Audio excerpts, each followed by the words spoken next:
Okay, so I got my March edition of Motor Trend and was kind of thumbing through it and got to the back and they have the 50 most influential people in the auto industry right now. It's kind of like their power list. And I'm kind of thumbing through it, just kind of seeing who's there. And a familiar name jumps out. His name is Ralph Gilles. He's like the head mucky muck at Chrysler that oversees the SRT program, which is the street race technology. And for those who don't know, the SRT brand, they have like an SRT, the Viper. Back in the day, there was the SRT 10 Ram pickup, the SRT Challenger, SRT Charger, SRT 300. It's their performance program. And Mr. Giles, who I think he's pretty much spot on a lot of his engineering. Um, from an engineering standpoint, I like the guy. I think he does great things. I'm a Chrysler fanatic, and Mr. Giles, if you ever happen to see this, or maybe one of your associates, I don't know, you would probably be like maybe the third person that has ever seen my video. I'm a Chrysler fanatic. Love the Chrysler products. I own 8 of them. Ranging, I've got the two 91 Spirit RTs. Love the car.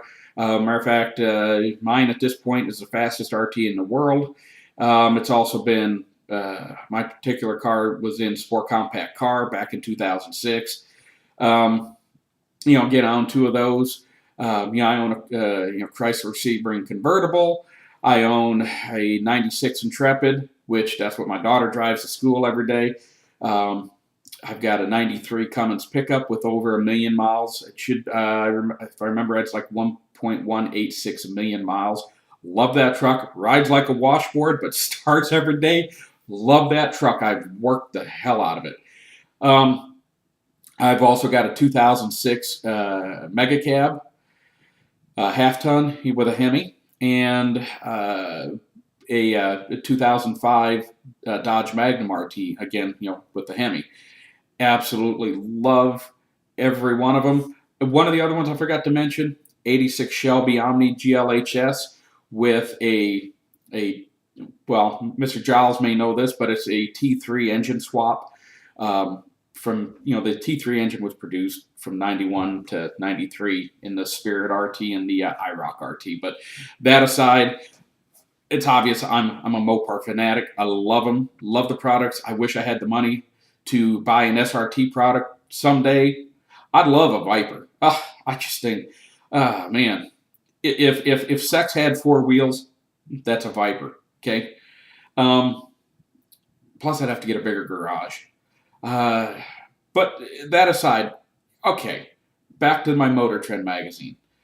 Back in October of 2012, during the election, Donald Trump and Mitt Romney went out of the media and they were talking about jobs and the bailouts, and of course Chrysler did receive a bailout, and I don't even want to get into the politics of it really, but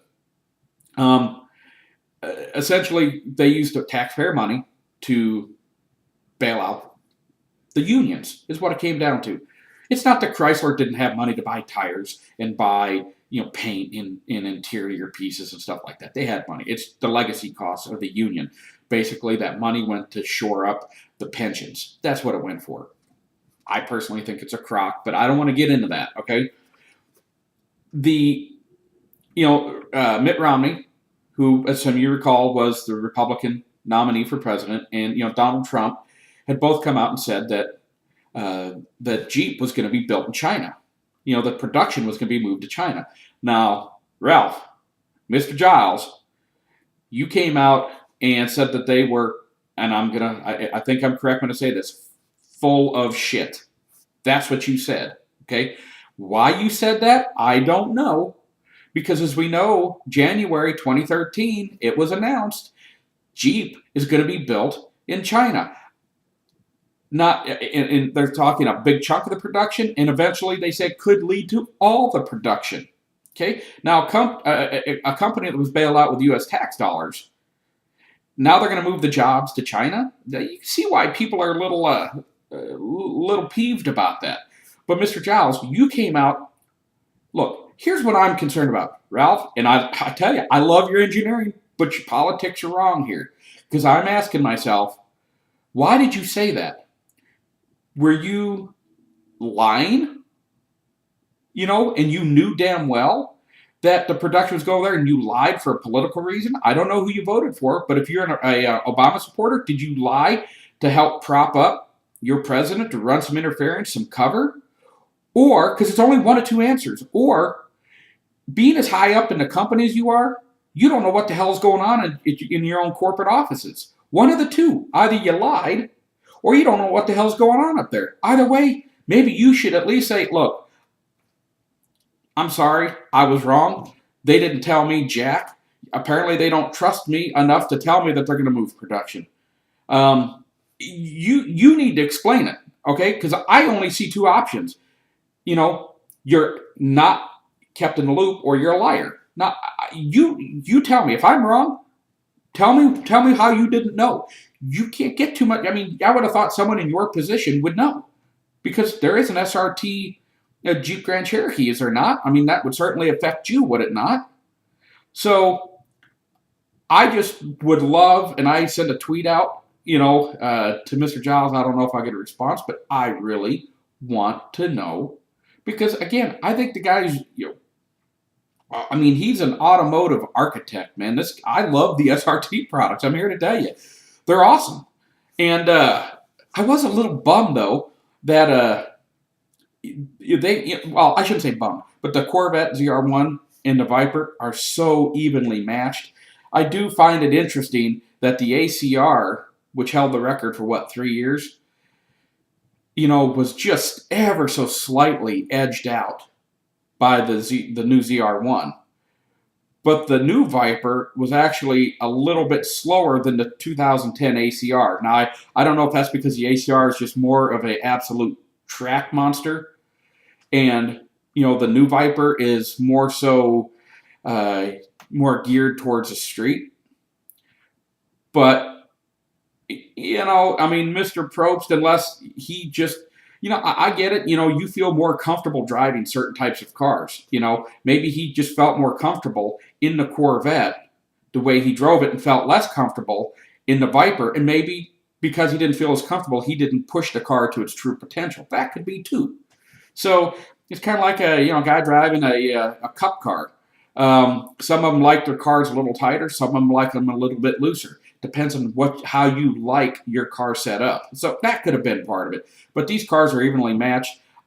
I can hardly wait to see what happens when they bump the power up in the Viper a little bit more, because that Corvette's just getting stretched. I mean, forced, inducted, and 4 cams and all this stuff. And here you got the Viper's just some cubic inches, baby.